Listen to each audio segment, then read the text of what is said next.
सभी अभ्यर्थियों को सुप्रभात। आज हम जो पिछला वीडियो था सहायक आचार्य विषय हिंदी 2023 की परीक्षा के लिए प्रथम प्रश्न पत्र के बारे में आपको कुछ किताबों का उसके बारे में सारा विश्लेषण किया था। उसी क्रम को आगे बढ़ाते हुए मैं सावत राम बेरवा सहायक आचार्य अपने YouTube चैनल शाश्वत एसआर क्लासेज में आपका पुनः स्वागत करता हूं। आज हम ये जानेंगे कि द्वितीय प्रश्न पत्र के लिए किन पुस्तकों को हमें अध्ययन करना है ताकि कम समय में हम ज्यादा से ज्यादा जो है पाठ्यक्रम को कवर कर सके, उनका अभ्यास कर सके, अच्छे नंबर हम ला सके। तो आज शुरू करते हैं। इसके लिए वही रणनीति एक, प्लान नंबर ए जो है। प्लान नंबर बी तो तब होगा जब अक्टूबर में आपके जो परीक्षाएं हैं आयोजित नहीं होती है, तो प्लान नंबर बी पर काम किया जाएगा। लेकिन अभी तो यही है कि द्वितीय प्रश्न पत्र के लिए ये प्रश्न पत्र, वैसे दोनों प्रश्न पत्र 5 इकाइयों में विभाजित है और ये जो द्वितीय प्रश्न पत्र है उसमें इकाई प्रथम से हम शुरुआत कर रहे हैं। इसमें से 32 प्रश्न आते हैं और इस 32 प्रश्नों में क्या क्या समाहित है। तो हिंदी साहित्य इतिहास की लेखन परंपरा, ये एक बिंदु ये है कि इसमें से 15 प्रश्न आते हैं। वैसे इस इकाई में से कुल जो प्रश्न आते हैं वो 32 प्रश्न आते हैं और इन 32 प्रश्नों का कैसे विभाजन आगे किया गया है, हिंदी साहित्य इतिहास की लेखन परंपरा, इससे 15 प्रश्न आते हैं। और आगे काल, यहाँ थोड़ा जो है बस कल लिखा गया है, यहाँ है काल।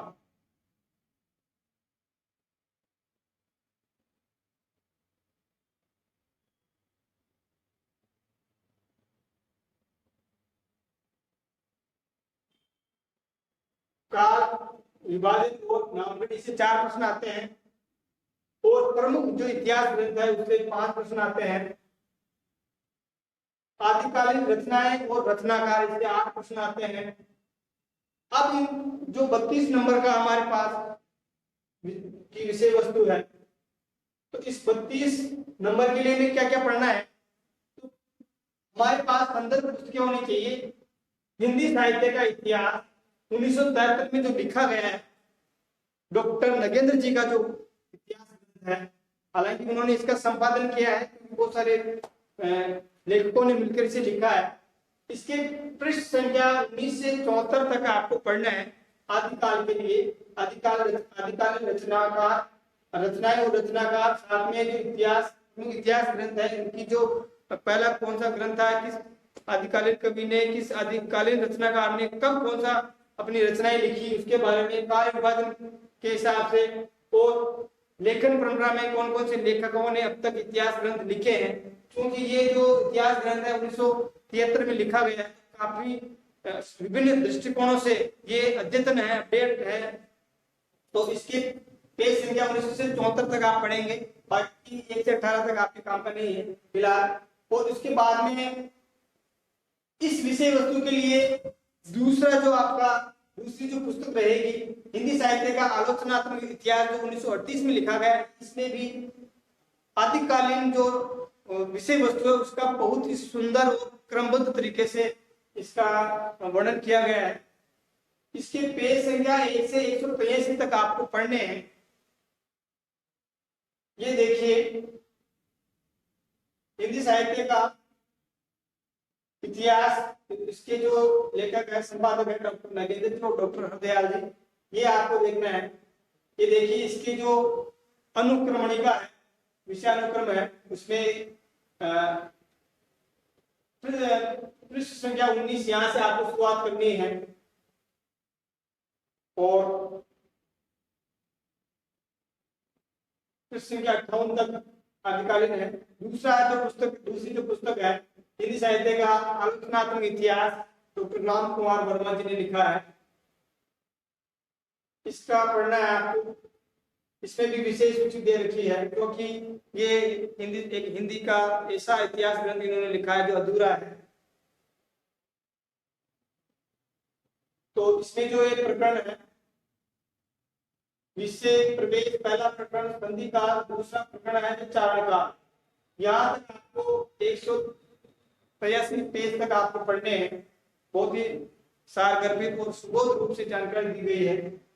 इसके बाद में देखते हैं इकाई 2 आदिकालीन जो रचनाएं हैं, काल विभाजन, नामक्रम और इतिहास, हिंदी साहित्य इतिहास में लेखन परंपरा। इसके बाद में दूसरी इकाई है भक्ति काल। इससे 27 प्रश्न पूछे जाते हैं और इसके लिए आप क्या पढ़ेंगे? इसके लिए यही पढ़ेंगे हिंदी साहित्य का इतिहास 1973 में लिखा गया, डॉक्टर नगेंद्र जी और डॉक्टर हरदयाल जी जो इसके संपादक हैं।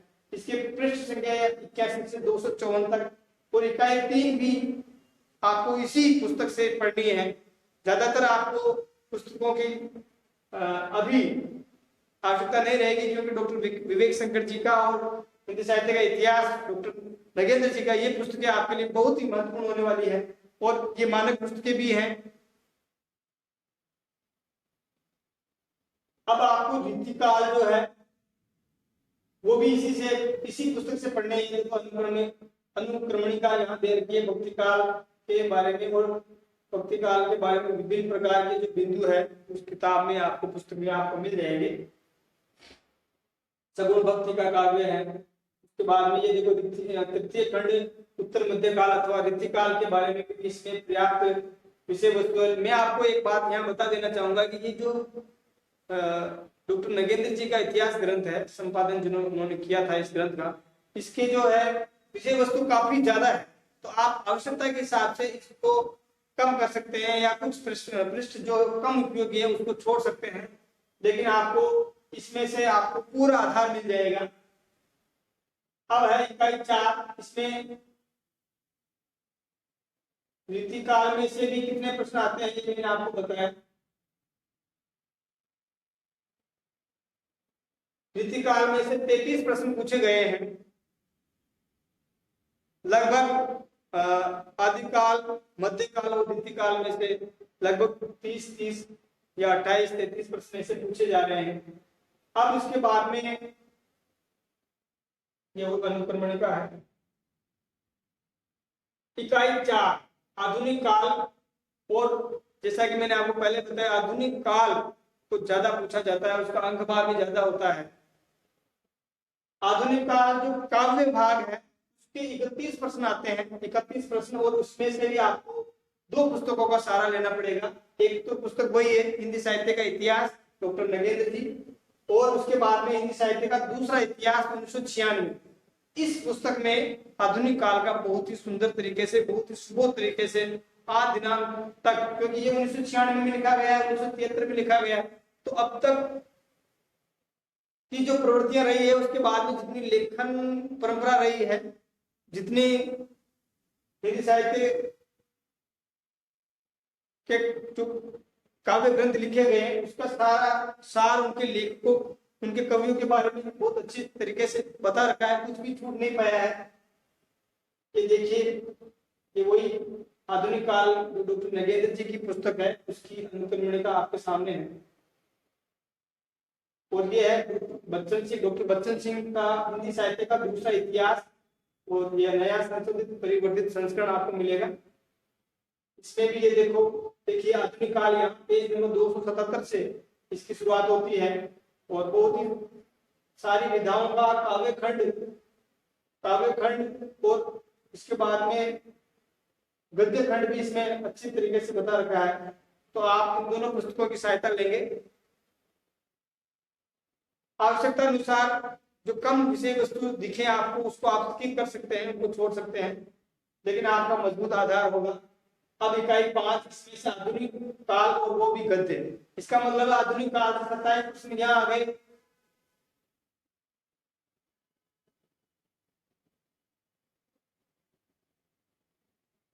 और 31 प्रश्न यहाँ आ गए।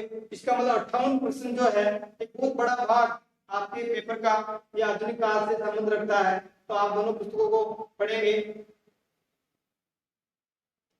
गद्य, इसमें आप क्या करेंगे, एक पुस्तक है गद्य साहित्य डॉक्टर विवेक शंकर जी की, उसके पृष्ठ संख्या 1 अध्याय 1 से 6 और पृष्ठ संख्या 1 से 636। इसमें थोड़ा क्या है कि क्योंकि रचनाएं बहुत सारी है, विधाएं भी बहुत सारी है, उनमें ज्यादा भ्रम की स्थिति रहती है, तो इसको थोड़ा समय देना पड़ेगा आपको।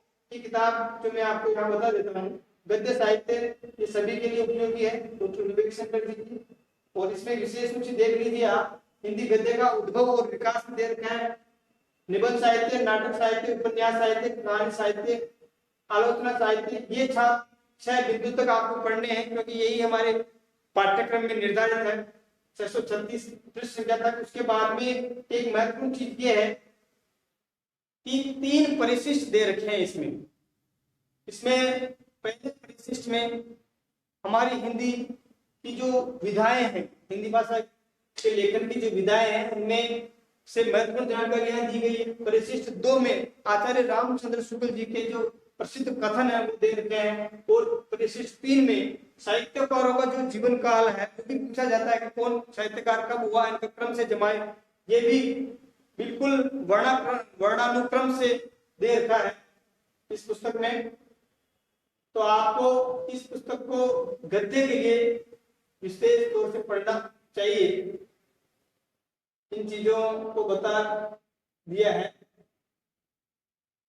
27 प्रश्न जो पूछे गए हैं गद्य में, उसमें से 3 प्रश्न जो है पत्रिकाओं से संबंधित आते हैं। तो आप पत्रिकाओं, उनका जो है प्रकाशन काल, उनके लेखक, ये आप याद करेंगे, क्योंकि 3 प्रश्न इससे आप पूछे जाते हैं। इसके बाद में हम देखेंगे इस वीडियो की जो पीडीएफ है वो आपको इसी वीडियो के डिस्क्रिप्शन लिंक में मिल जाएगी, पीडीएफ आप देख सकते हैं। विशेष बिंदु में हम यहाँ देखेंगे कि पिछली परीक्षा में कुल 38 प्रश्न साहित्य के जो इतिहासकार हैं उनके कथनों के रूप में पूछे गए थे। 38 प्रश्न, जो कि एक बहुत बड़ा भाग है। तो इन 38 प्रश्नों में से भी 19 प्रश्न आचार्य रामचंद्र शुक्ल जी के कथन थे। तो हमें आचार्य रामचंद्र शुक्ल जी के जो कथन हैं उन कथनों को इस पुस्तक में से कथनों के हिसाब से पढ़ना चाहिए, क्योंकि इतने कम समय में आप इस पुस्तक को समझने में आपको थोड़ा कठिनाई हो सकती है, नए, खास तौर से नए जो अभ्यर्थी है उनके लिए। तो इस पुस्तक में से या हिंदी और भी आपको संग्रह मिल ही जाएगा। आचार्य रामचंद्र शुक्ल जी के जो कथन है उनका संग्रह अगर आपको मिल जाता है, या इस पुस्तक में से आप देखना चाहो, तो कथन के हिसाब से आपको ये पढ़ना चाहिए, क्योंकि इनके कथन बहुत ज्यादा पूछे जाते हैं। उसके बाद में आचार्य प्रसाद द्विवेदी जी के जो कथन है ये आपको पढ़ना रहेगा, क्योंकि वो भी अच्छा रहेगा। इसमें से 38 में से 9 कथन जो है आचार्य प्रसाद द्विवेदी जी के पिछली बार पूछे गए थे हिंदी। इसके अलावा आपको क्या क्या, अगर थोड़ा समय मिलता है तो हिंदी साहित्य का संक्षिप्त इतिहास, ये भी अच्छी पुस्तक है। कक्षा 11-12 के लिए राजस्थान माध्यमिक शिक्षा बोर्ड द्वारा जो प्रकाशित होती है और कक्षा 11-12 के विद्यार्थियों के लिए है। उसके पृष्ठ संख्या 1 से 146 तक, वो भी सुबोध शैली में है। ये पुस्तक भी आपके लिए काफी महत्वपूर्ण है। तो आप इन पुस्तकों को अध्ययन करेंगे तो ये आपके ये रही हिंदी साहित्य का संक्षिप्त इतिहास, कक्षा जो है 11-12 के लिए। और ये इसकी अनुक्रमणिका है, बहुत ही सुंदर तरीके से, बहुत कम समय में। अगर आपके पास समय इतना भी नहीं है कि आप इन पुस्तकों को पढ़ना चाहिए, तो इस पुस्तक को आप पढ़ सकते हैं। पेज नंबर 146 तक है, 1 से लगा के 146 पेज की पतली सी पुस्तक है, लेकिन आपको हिंदी साहित्य का पूरा जो इतिहास है उसमें से मुख्य चीजें आपको ध्यान में आनी चाहिए। तो इस प्रकार से ये आज का वीडियो था। इसमें आपको सहायक आचार्य विषय हिंदी के द्वितीय प्रश्न पत्र के लिए किन किन पुस्तकों को आपको पढ़ना है, और उन जो आपके पाठ्यक्रम की इकाई वार कितने प्रश्न अब तक पूछे गए हैं उसकी जानकारी देने का मैंने प्रयास किया है। और इसमें ये होता है कि द्वितीय प्रश्न पत्र में अवधारणाओं से संबंधित ज्यादा प्रश्न पूछे जाते हैं। तो मेरा ये प्रयास रहेगा कि अगर आपका सहयोग रहा और अगर आपकी रुचि रही तो अवधारणाओं से संबंधित एक पुस्तक आपको मिल जाएगी, और उसमें बहुत सारी चीजें संप्रत्यय हैं वो आपके क्लियर हो जाएंगे। इस प्रकार से ये था। ये वीडियो के डिस्क्रिप्शन लिंक में आपको ये पीडीएफ मिल जाएगी पूरी। प्रिय अभ्यर्थियों, ऐसा है समय कम है और आप ये नहीं माने कि अक्टूबर में एग्जाम नहीं हो सकते, क्योंकि भर्ती एजेंसी है उसकी क्षमताएं हैं, वो चाहे तो कर सकती है। पिछली बार 31 विषय थे, इस बार 48 विषय हैं, और उसमें से भी जैसा कि एक दो दिन में गृह विज्ञान का भी कुछ मसला है, उसके भी अगर पद इसमें सम्मिलित किए जाएंगे तो उसके फॉर्म नहीं मांगे जाएंगे। लेकिन ये सब अलग बातें हैं, आपको फिर फिलहाल ये ध्यान रखना है कि अक्टूबर माह में हमारी जो एग्जाम हमारी परीक्षा हो रही है, और उस एग्जाम को हम, ये जो मैंने आपको पुस्तकें बताई है दोनों प्रश्न पत्रों की, इनमें आपको मुश्किल से 1 महीना 1.5 महीने में आप इनको कवर कर पाओगे, और फिर आपको रिवीजन का 1 महीना मिल जाएगा। मैंने पृष्ठ संख्या सहित आपको बताने का प्रयास किया है। आशा करता हूं कि आपको ये वीडियो पसंद आया होगा। धन्यवाद।